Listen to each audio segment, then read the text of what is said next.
Kids are overdosing on fentanyl. The door is wide open at the boardwalk. DC's busy selling out us all. Unless it's Ukraine, they ain't taking calls. Politicians holding for the war machine, laundering money in the name of peace. Listen to Zelensky and Army Green, marching us right off into World War III. How dare you dare to mention? How dare you believe your eyes? How dare you even question 2 + 2 is 5? So it's almost been 4 months since Donald J. Trump was re-elected for a second term as President of the United States. And yet, here we are in March, and the Republicans and Donald Trump are wanting to pass a continuing resolution, a spending bill, that'll carry them through to the fall. And in the spending bill is everything that the Biden administration wanted, and an additional $6 billion of military-industrial complex spending. So we're going to try to represent and give some historical context for the fight that we're having right now, and how that fight might fundamentally undermine everything that Elon Musk and other Doge-type people are exposing when it comes to USAID. Every single wasteful program that are exposing, all that stuff is funded in this budget. And you might not believe me. You might think that's impossible. Why would President Trump support a continuing resolution that continues to finance all of the things that his own administration is exposing? I don't know. Riddle me that. I don't know. I don't know the answer, but it's true. Growing the military-industrial complex. And Republicans are all on the side, are beside themselves to vote for it. No cuts in spending and anything. And they said, well, you know, let's get this over with and we'll be ready in September. We're not ready right now. You've had 4 months. 4 months. The theme that we had during the Tea Party days is that we're going to have to beat the Republicans before we can beat the Democrats. And that nowhere is that more true than when it comes to federal spending, particularly the Achilles heel of the Republican Party, which is national defense spending and the war on terror. Both of these categories, at least for Republicans, are black holes, though you cannot fully fund these projects. And we see that flare up again in this continuing resolution that doesn't really cut anything, but it does increase national defense spending. There it is, that Republican Achilles heel. And you were in office for 4 years and never did anything to begin with. And now Donald Trump wants to come out and attack Thomas Massie in the House for not going along to get along with this outrageous budget. What's going to end up being over $2 trillion in borrowed money. What's wrong with you people? It's just because there's an R behind their name. And there's not a Democrat one that is not in favor of this. They're all going to vote for it. That tells me that they're all one and the same. And you got one exception in the House, and that's Thomas Massie. Let's talk about how we got here, Dr. Paul. And I won't go back too far, although when people say, well, what's your solution, Thomas? You're just complaining. You don't have any ideas. And all I got to go back do is go find my tweets from 2017, 2018, 2019, 2020. Like, every year I say that we should be doing 12 separate appropriations bills and that we should do a budget. And that if you did 12 separate bills and you sent, let's say, 12 of those to the Senate and they didn't like 2 of them, well, 10 of them could still make the president's desk. And if he didn't like 1 of them, he could veto it. And you'd still have 9/12 of the government funded. And that's the incremental, piecewise way to fund government. It's not a total, complete line item, but it also would give Trump more power to veto entire swaths of spending. Now, he couldn't veto at the line item, but if he didn't like the DOJ bill that funded the DOJ, he could veto that, and we'd go without a DOJ for a few days. But that's the responsible way to do it. Instead, we're governing by omnibus bills and continuing resolutions. And in this particular case, it's a continuing resolution. But let's talk about the last 6 months and how we got to this continuing resolution. So on September 30th of 2024, the prior Biden-Schumer-Johnson omnibus ran out. It expired. And so they needed to fund government. And the argument in the House that I heard from Speaker Johnson was, well, let's don't fight now. We would just screw things up for the election. So let's wait until after November. So they did a continuing resolution in September of last year that got us to December. And I said, when we get to December, they're going to kick this again down the road. Well, we got to December, and guess what? We won the whole shooting match. We got the Senate. We kept the House. We won the White House. Now it sounds like it's time to fight. These are just a bunch of lame duck Democrats. Let's punch them, in the budget. And so, but no, there was an excuse in December. They said, now, hold on, Thomas. We need to fight in January because that's when the president will have to be installed and the Senate will have a Senate majority leader who's Republican. And then there was some debate. Said, you know what? January's a little too soon. We need the new president to get his legs underneath of him. So let's do it in March. So in December, there was a CR that went to March. Actually, it went to today, which is the day. And this was the day we were going to fight. But guess what? They said that we didn't have enough time to prepare for this day. But you know what? Congress being surprised by this date is like a florist being surprised by Valentine's Day. It's been on the calendar. We knew it was coming. And why would you want to lock in? So here's what it does. This CR, it's called a continuing resolution because it continues what we did last year. Well, who was in charge last year? Schumer and Biden. And then Mike Johnson. But he had to concede pretty much all of the fights in that budget. So it's the Schumer-Biden budget that we're continuing into the first 9 months of Trump's administration. And you say, oh, well, let Trump have his agenda. This agenda is the Biden agenda. So that's where we are. That's what they passed in the House. And that's what they'll pass in the Senate today. And what's cool is the libertarian-leaning, the freedom-leaning people that went along with Donald Trump because he was talking a little bit pretty to them are raising holy hell because of what he's done to Massie now. Talking about Massie needs to be primaried and all that. Well, Thomas Massie now is raising more funds faster than he's ever done before. He's withstood this before. He's been through these CR things since he's been in there now 12, 14 years. Seen it all before. It's the same damn game. This is what Republicans and Democrats always do. So Massie's being attacked when the MAGA, the brain dead MAGA, the MAGA that support Trump no matter what he does or whatever, they're now attacking Massie and anybody that supports him and saying that you need to support Donald J. Trump because he promises in September he's going to cut spending. They're lost. They're of the MAGA cult, just like the Democrats are in their little cult. And then Trump is attacking free speech. Federal funding will stop for any colleges, schools, or universities that allows illegal protest. Agitators will be imprisoned or permanently sent back to the country from which they came.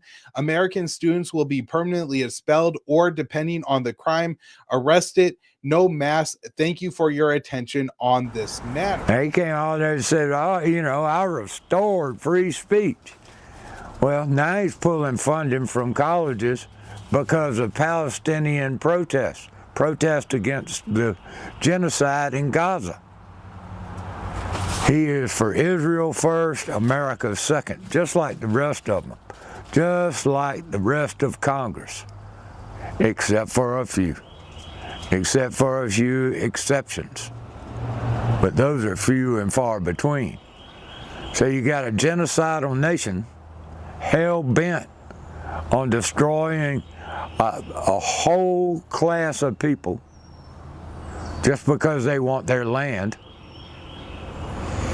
and them controlling the United States. And the MAGA people are all about it.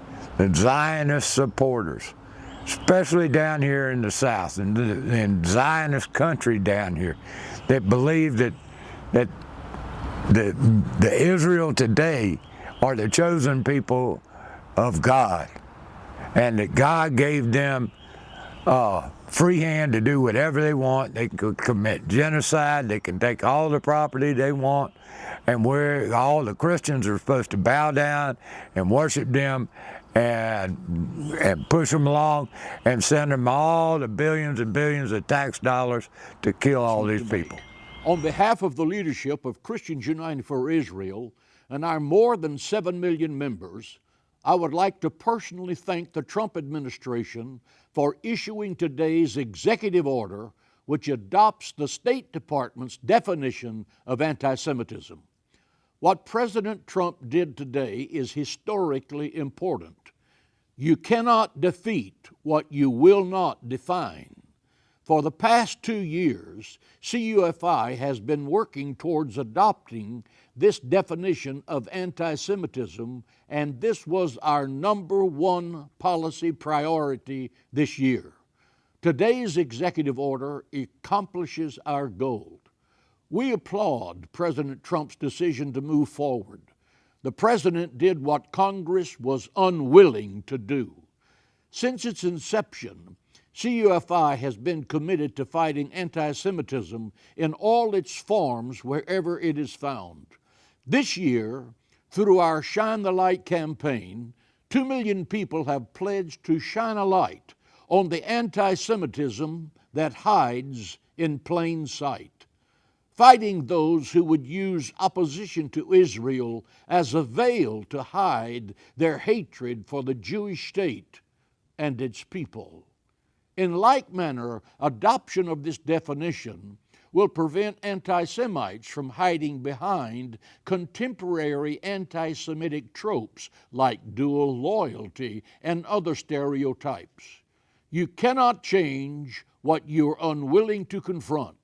So thank you, Mr. President, for confronting the scourge of anti-Semitism head-on. Thank you for issuing this executive order, which will protect our Jewish brothers and sisters and continues the United States' vital partnership with the State of Israel and its people. Then you got Flimsy Graham. Lindsey Graham, the piece of shit of all pieces of shit now that John McCain's gone. Flimsy Graham never seen a war that he hasn't supported. And here in South Carolina, he's been here since Strom Thurmond kicked the bucket. And if you want any proof that elections are rigged, you got two choices here in South Carolina. Either the elections are rigged and Flimsy's winning just on a rigged election, or the people of South Carolina are so damned ignorant that they keep voting him in. Now, I would like to believe the former, that the elections are rigged and bought and paid for, rather than the ignorance of South Carolinian voters. But when I travel around and I go to different places and all, it's hard for me to argue the latter. But Flimsy's going to have a little challenger this time. We'll see how it works. Generally speaking, they'll run a bunch of dark horses in there to flood the electorate so that you split the vote up, and Flimsy will come in there with tens of millions of dollars and win a majority of vote in the primary. And then quote unquote, the people of South Carolina don't have a closed primary, so Flimsy wins all the time, is what they say. They say all the Democrats come over and vote for Flimsy, which, when you really look at the breakdown, it really doesn't happen that way. But we'll see. I think history's going to repeat itself. Odds are Flimsy Graham wins again in 2026. Now, you got the South Carolina State House. These people here, Democrats, Republicans, supposedly we got a super majority of Republicans in there. And yet, here again, there's not a Democrat in there that doesn't support the budget that the Republicans have pushed forward. That tells you everything you need to know. They're on the same side. There is no difference between a Democrat and a Republican. The only reason there is because they look at the electorate and they say, well, it's a majority R, so I'm going to run as a R, or it's a majority D, and I'm going to run as a D. It's the only damn difference. They've changed the little rhetoric just a little bit. When they get in there, they screw you and me. All these places are the devil's worship house, the houses of Moloch. You got to look at everything around there and realize how satanic those places are. Since I've been in this business so long, when I get near those places, I get physically ill. Physically ill from the vibrations that come from these damn places. They're satanic. So many of my friends who've been in this business for a long, long time are still stuck inside that damn game.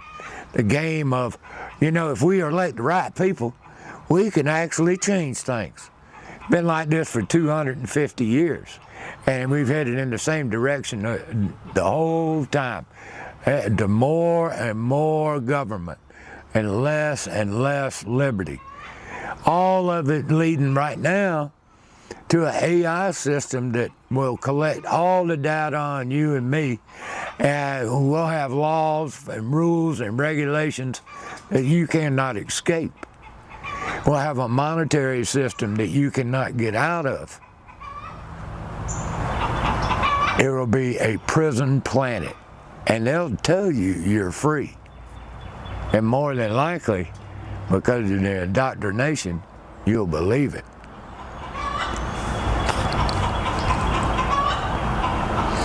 But I still have a lot of friends after 15 years that still believe the bullshit. I got a lot of them in the Freedom Caucus. I know a lot of them.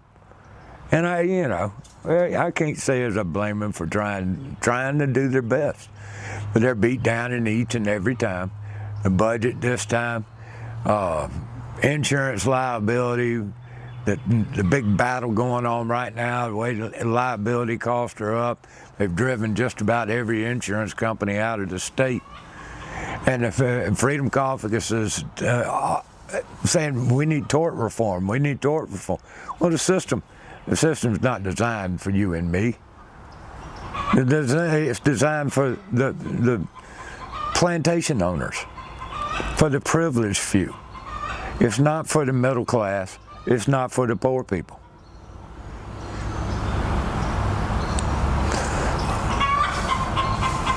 You have to tear it down. This system is designed to do exactly what it's supposed to be doing right now. Destroying the people. First, it lets you have enough freedom to where we prosper, most prosperous nation on the planet, because we had morals and we had principles and we were godly. Now we've thrown our morals away, we've thrown our principles away, we've thrown God away. The Russians are going the other way. I watched a wonderful interview with Judge Napolitano and philosopher in Russia, Dugin, Alexander Dugin, I think is his name. I'm sorry if I can't remember it. But he points something out that I had already come to the conclusion is that the Russian people have turned the corner they've already gone through their phase of ungodliness and all, and the state is God and all. And they're turning back to their Orthodox Christian roots of 1,000 years ago. And they're beginning to remember their morals and their principles and their values and their families. And they're beginning to prosper again. And they're reaching out and saying, look, you know, we want to be friends with everybody. And we're on the opposite end of that spectrum. The pendulum is swung the opposite direction. And now we're sitting there with, what is it now, 37, 38, $40 trillion of debt that'll never be repaid. Trump is going to spend more this term than he spent the last term, than Biden spent, and they're all calling for lower interest rates when the worst thing that we can have right now is more and more and more debt. We need the pain of higher interest rates. The chickens are invading, y'all. Now remember, the eggs are expensive, so don't come over around here looking for any. But we need to think as Americans right now, we need to go back to the morals and principles. Trump is unprincipled. He's attacking free speech. He doesn't care about the monetary system. He is a puppet of the Federal Reserve. It doesn't matter who's behind that resolute desk. They're going to do what's good for the Federal Reserve, period. They're going to do what's good for Israel, period.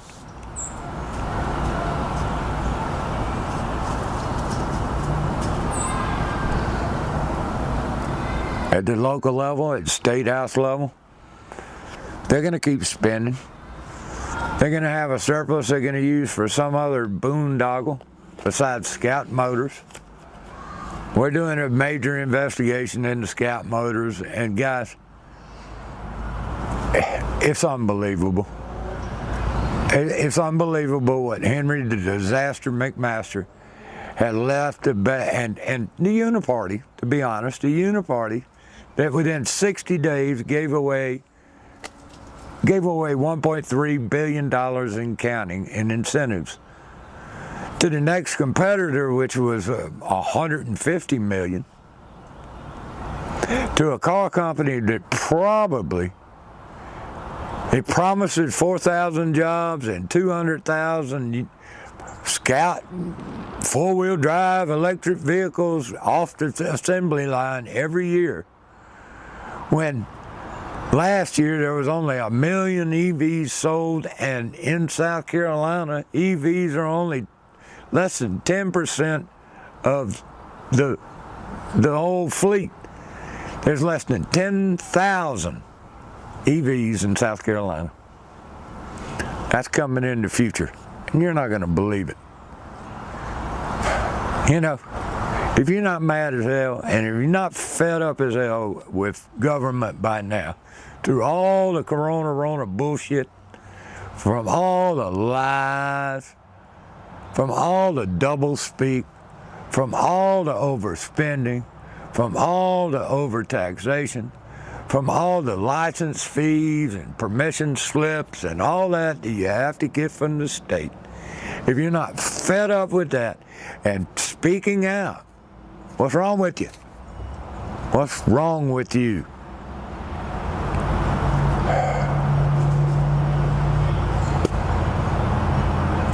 The only thing it takes for bad people and bad policies and bad government to prevail is for good people to go along and remain silent when they should be picking up their pitchforks and torches and cutting some butt. Just something else to think about. Till next time. Peace. Kids are overdosing on fentanyl. The door is wide open at the boardwalk. DC all. Unless it's Ukraine, they ain't taking calls. Politicians holding for the war machine, laundering money in the name of peace. Listen to Zelensky and Army Green, marching us right off into World War III. How dare you dare to mention? How dare you believe your eyes? How dare you even question 2 + 2 is 5? You bust your ass, you can barely afford Popeye's chicken for a family of 4. You fought for a country you don't know anymore. Build back better, more like build back poor. You don't give a damn once they get your vote. Maui's on fire and Biden's cracking jokes. What used to be parody is now the status quo. We're living in a South Park episode. How dare you dare to mention? How dare you believe your eyes? How dare you even question 2 + 2 is 5? That's right.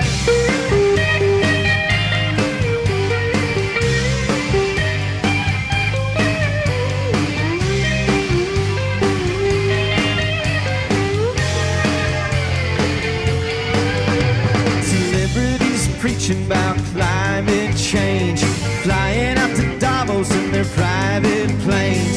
Can't beat a man, change your gender and your name, cheat away a trophy from Riley Gaines. They're butchering kids as a remedy for feeling confused at puberty, selling pure evil as sympathy and getting rich in the sex change industry.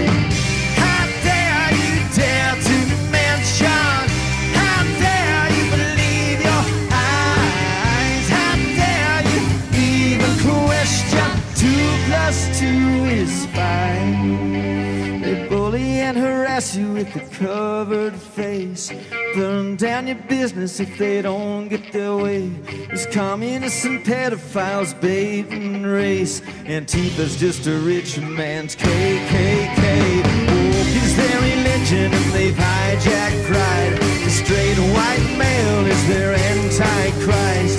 Yesterday's the liberal, today's alright. They're sexualizing kids and everybody's playing nice. They're sexualizing kids, why the fuck you playing nice? How dare you dare to mention? How dare you believe your eyes? How dare you even question 2 + 2 is 5?